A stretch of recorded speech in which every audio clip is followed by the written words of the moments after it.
Tuhan, kita bersyukur pagi hari ini kita memperoleh kesempatan bersama-sama berdoa. Yang akan kita pelajari pada malam hari ini, kita baca dari Markus pasal 10 ayat 28 sampai dengan 50. Katalah Petrus kepada Yesus, "Kami telah meninggalkan segala sesuatu dan mengikut Engkau."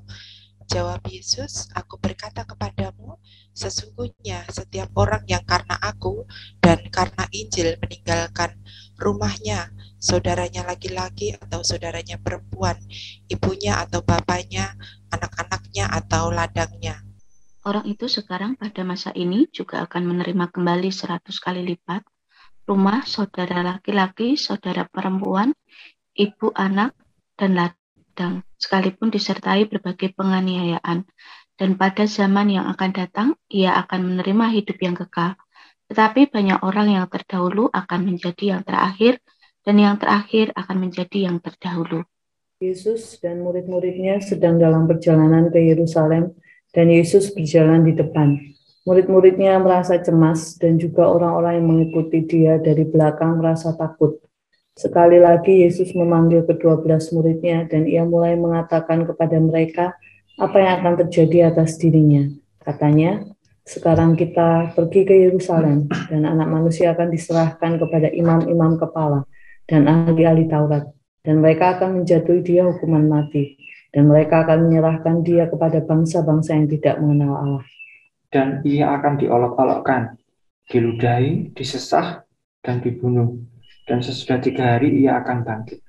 Lalu Yakobus dan Yohanes, anak-anak Zebedeus, mendekati Yesus dan berkata kepadanya, "Guru, kami harap supaya engkau kiranya mengabulkan suatu permintaan kami." Jawabnya kepada mereka, "Apa yang kamu kehendaki aku perbuat bagimu?" Lalu kata mereka, "Perkenankanlah kami duduk dalam kemuliaan-Mu kelak, yang seorang lagi di sebelah kananmu dan yang seorang di sebelah kirimu." Tetapi, kata Yesus kepada mereka, "Kamu tidak tahu apa yang kamu minta. Dapatkah kamu meminum cawan yang harus kuminum dan dibaptis dengan baptisan yang harus kuterima?" Mereka, "Kami dapat." Yesus berkata kepada mereka, "Memang kamu akan meminum cawan yang harus kuminum dan akan dibaptis dengan baptisan yang harus kuterima. Tapi hal duduk di sebelah kananku atau di sebelah kiriku, aku tidak berhak memberikannya. Itu akan diberikan kepada orang-orang bagi siapa itu telah disediakan."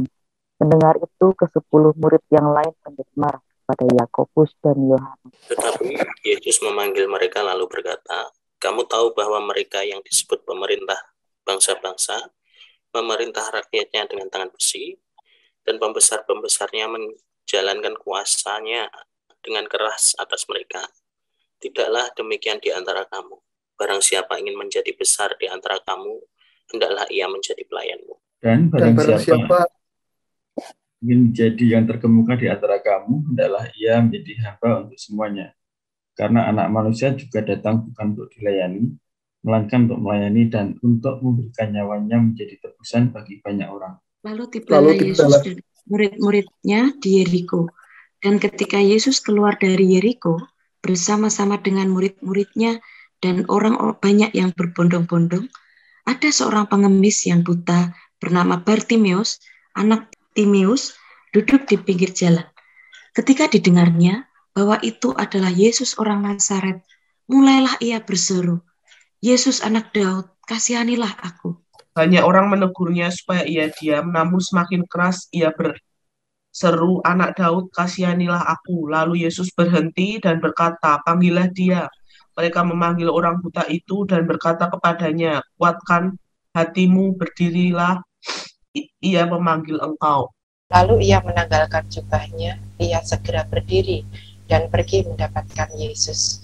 Tanya Yesus kepadanya, "Apa yang kau kehendaki supaya aku berbuat bagimu?" Jawab orang buta itu, "Rabuni, supaya aku dapat melihat." Lalu kata Yesus kepadanya, "Pergilah, imanmu telah menyelamatkan engkau." Pada saat itu juga melihatlah ia, lalu ia mengikut Yesus dalam perjalanannya. Ya, kemarin kita sudah belajar bagaimana Tuhan Yesus mengatakan pada seorang yang kaya bagaimana mengikut Yesus, yaitu agar dia menjual segala hartanya. Nah, rupanya di teks kali ini hal itu direfleksikan oleh Petrus, sehingga Petrus bertanya kepada Tuhan Yesus, bagaimana dengan dirinya dan teman-temannya yang telah meninggalkan pekerjaannya, meninggalkan keluarganya untuk mengikut Yesus. Petrus bertanya kepada Tuhan Yesus, apa yang menjadi upahnya ketika mereka sudah mengikut Yesus dan meninggalkan segala sesuatunya. Atas pertanyaan itu, Tuhan Yesus menjawab bahwa Yesus telah menyediakan upah bagi setiap orang yang karena ikut Yesus dan karena Injilnya meninggalkan, dikatakan di sini meninggalkan ayahnya, meninggalkan ibunya, meninggalkan anaknya, bahkan dan juga meninggalkan ladangnya. Nah, kita melihat bahwa yang ditinggalkan di sini bukan hanya berupa harta ya, kalau yang kemarin dengan orang kaya harus menjual hartanya, tetapi di sini kita melihat orang yang mengikut Yesus meninggalkan keluarga intinya. Jadi keluarga adalah satu hal yang paling berharga, tetapi itu ditinggalkan demi mengikut Yesus. Apa artinya di sini bahwa mengikut Yesus artinya adalah menjadikan Yesus harta yang paling berharga di dalam kehidupan orang percaya. Mengikut Yesus dengan segenap hati artinya tidak ada lagi yang diandalkan selain Tuhan Yesus. Nah, atas hal ini Tuhan Yesus mengatakan bahwa upah mengikut Yesus adalah ada upah pada masa kini maupun upah yang masa akan datang. Dikatakan di upah di masa kini, orang yang sudah meninggalkan ayahnya, ibunya, bahkan ladangnya untuk mengikut Yesus, dia akan menerima 100 kali lipat. Apakah artinya di sini adalah upah yang disediakan itu secara numerik? Ketika meninggalkan ibunya akan mendapat ibu sebanyak 100. Tentunya tidak seperti itu. Di sini kita melihat setiap orang yang mengikut Yesus, maka dia akan memperoleh berkat. Tuhan akan memberkati keluarganya. Tuhan akan memberkati ayahnya, ibunya, anaknya, suaminya, dan istrinya. Itu upah yang Tuhan janjikan kepada seseorang yang mengikut Tuhan Yesus dengan segenap hati. Nah, yang kedua, mengikut Yesus dengan segenap hati akan mendapatkan upah pada masa yang akan datang. Jadi melampaui masa kekinian, Tuhan menyediakan hidup yang kekal bagi setiap orang yang percaya kepada Tuhan Yesus. Dia akan mendapatkan pengampunan dosa. Dia akan mendapatkan kerajaan surga bersama dengan Bapa di surga. Makna teks dari perikop ini kita melihat bahwa Tuhan Yesus menyediakan upah bagi setiap orang yang mengikut Dia dengan sepenuh hati, yaitu upah yang diberikan pada masa kini maupun pada masa yang akan datang, yaitu hidup yang kekal. Nah, di perikop selanjutnya kita melihat di situ Tuhan Yesus memberitahukan kepada murid-muridnya tentang penderitaan yang akan dialaminya. Di ayat 32, Tuhan Yesus mengatakan bahwa sekali lagi Yesus mengatakan, memberitahukan kepada murid-muridnya tentang penderitaan yang akan dialami. Sekali lagi menunjukkan sesuatu yang disampaikan secara berulang. Artinya bahwa hal ini adalah satu hal yang penting. Nah, rupanya penyampaian tentang penderitaan Yesus ini membuat murid-murid takut dan cemas. Nah, pemberitaan penting apa yang disampaikan oleh Tuhan Yesus? Kita melihat di ayat 33, di sana Tuhan Yesus mengatakan bahwa Yesus akan diserahkan kepada imam-imam dan kepada ahli-ahli Taurat. Yang kedua, Yesus juga akan dijatuhi hukuman mati. Yang ketiga, Yesus akan diserahkan kepada bangsa-bangsa yang tidak mengenal Allah. Kemudian selanjutnya, Yesus juga mengatakan bahwa dirinya akan diolok-olok, diludahi, disesah, dibunuh. Dan yang terakhir Tuhan mengatakan bahwa Tuhan Yesus akan bangkit pada hari yang ketiga. Nah, kita melihat di sini bahwa apa yang dinubuatkan Yesus tentang penderitaannya ini terbukti dengan sangat tepat di pasal 15 sampai dengan 16. Di situ kita melihat Markus mencatat bagaimana apa yang dikatakan Yesus tentang penderitaannya itu benar-benar terjadi. Dan kalau kita melihat di Injil Lukas, di sana disebutkan bahwa Yesus mengatakan bahwa kematian dan kebangkitannya itu adalah sebagai penggenapan dari nubuat para nabi. Apa makna teks dari perikop ini? Makna teks yang kita dapat di sini bahwa nubuat Yesus tentang penderitaannya terbukti bahwa dia akan mati dan bangkit pada hari yang ketiga sebagai penggenapan nubuat para nabi. Kemudian di teks selanjutnya di ayat 35 sampai dengan ayat 45, di sana kita melihat rupanya pemberitahuan Yesus tentang Mesias yang akan menderita belum dipahami oleh Yakobus dan Yohanes. Di sini Yakobus dan Yohanes meminta kepada Yesus yaitu agar mereka didudukkan di sebelah kanan dan di sebelah kirinya. Konsep Yakobus dan Yohanes bagaimana supaya menjadi yang terbesar dan yang terkemuka adalah konsep dunia, di mana mereka berpikir bahwa Yesus akan memerintah di dunia ini dan mereka akan mendapat bagian dalam pemerintahan itu. Tetapi apa kata Yesus di ayat 44 disebutkan bahwa untuk menjadi yang terbesar haruslah menjadi pelayan atau menjadi hamba. Di sini kita melihat konsep yang Tuhan ajarkan kepada murid-muridnya bahwa untuk yang menjadi yang terbesar adalah adalah bersedia menjadi pelayan, menjadi hamba bagi orang lain. Dan Yesus juga mengajarkan kepada muridnya, mengingatkan kepada muridnya bahwa kedatangan Yesus ke dunia ini bukan untuk duduk dalam pemerintahan manusia, tetapi yaitu untuk menjadi pelayan dengan memberikan nyawanya bagi tebusan dosa manusia.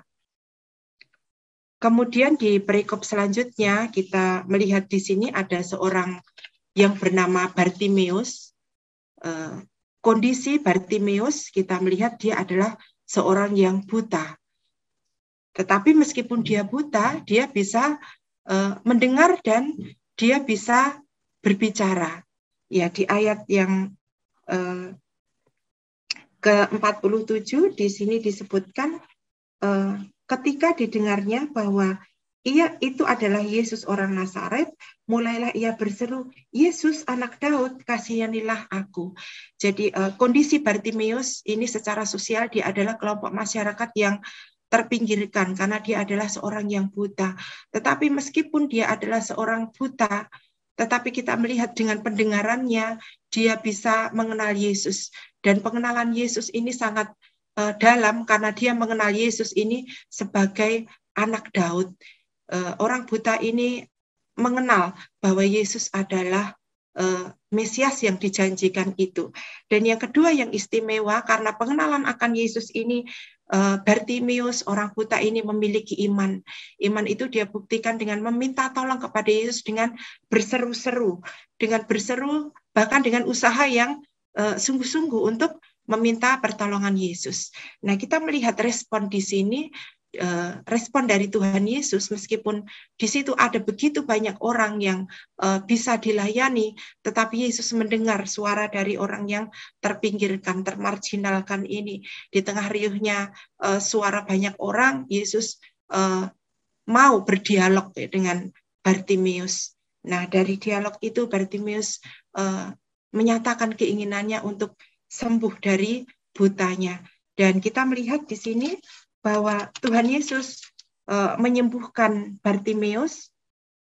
Di ayat 52 Tuhan Yesus mengatakan, pergilah, imanmu telah menyelamatkan engkau. Kita melihat di sini Tuhan Yesus tidak hanya menyembuhkan orang buta ini pada saat itu juga, tidak menunggu waktu lama, tidak menunggu proses, tetapi Tuhan menyembuhkan pada saat itu juga secara jasmani. Tetapi kita melihat juga bahwa Tuhan Yesus juga memberikan kesembuhan secara rohani, karena Tuhan mengatakan iman dari Bartimeus itulah yang menyelamatkan dia. Nah, dari 4 perikop ini apa yang bisa kita pelajari bersama,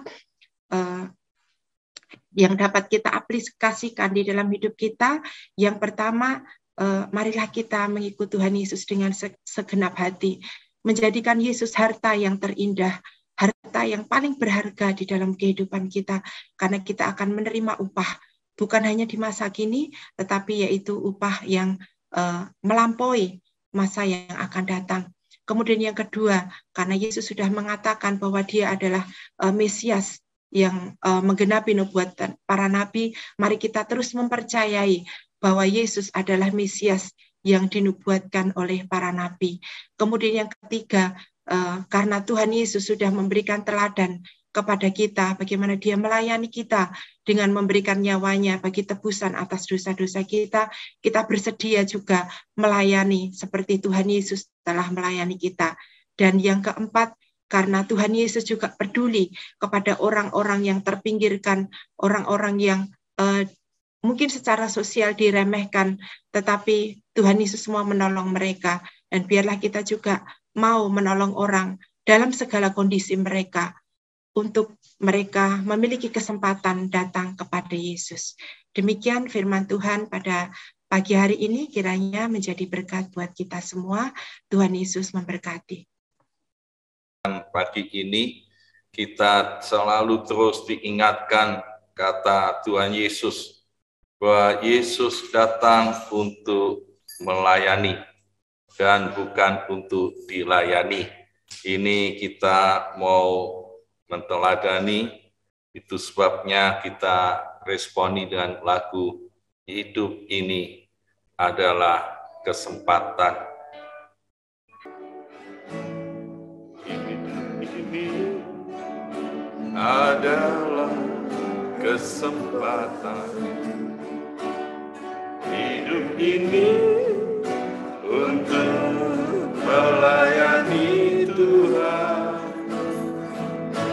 Jangan sia-siakan waktu yang Tuhan beri. Hidup ini harus jadi berkat. Hidup ini adalah kesempatan.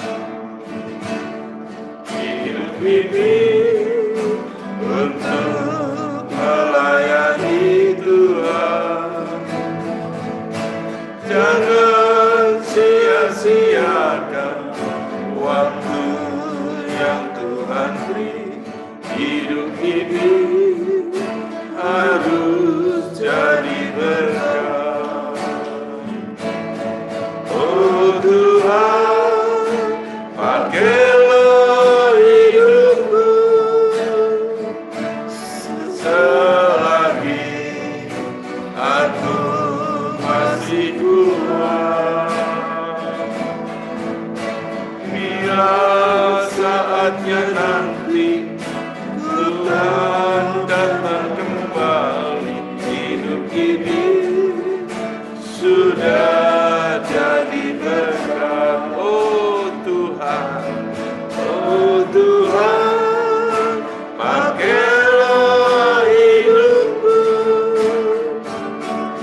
selagi aku masih kuat.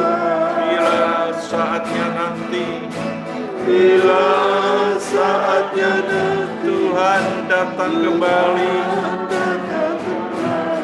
hidup ini sudah jadi hidup. Kita bersyukur yang diberi kesehatan, diberi kekuatan dari Tuhan untuk melayani dan berbuah. Kita bersyukur buat KTBK yang kita ikuti dan yang kita pimpin. Semua patut bersyukur. Biarlah KTBK ini boleh berjalan dengan baik. Kita terus doakan lawatan Roh Allah, pemimpin-pemimpin yang komitmen, yang ada di anak-anak, yang ada di PAS, mahasiswa, dan tim mahasiswa, alumni-alumni. Kita bersyukur dan berdoa bersama-sama. Tuhan, terima kasih Tuhan, terima kasih kami diberi kesehatan, diberi kasih karunia, diberi kekuatan. Terima kasih Tuhan, kalau kami diberi kesempatan melayani, kami mengucap syukur.